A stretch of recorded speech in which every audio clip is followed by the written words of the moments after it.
Wapendwa katika Kristo, leo ni siku ya pekee kabisa kwa wanaume wa Katoliki jimbo letu Katoliki la Mafinga, kwa sababu mnafanya hija kwenye kanisa letu la jimbo ili muweze kujichotea neema na baraka.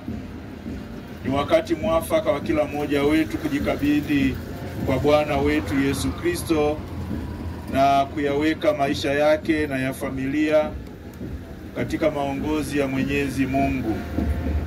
Lakini hapo mbele kidogo tutawaombea pia ndugu zetu waliofariki dunia kwa ajali iliyotokea katika barabara hii, na hivi tunawaombea marehemu wote ambao wamefariki kwa ajali mahala pengine popote.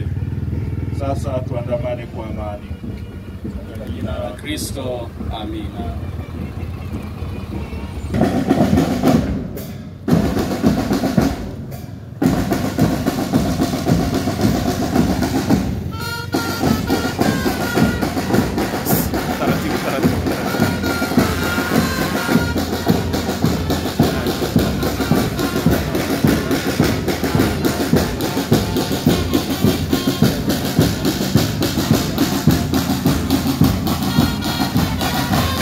you.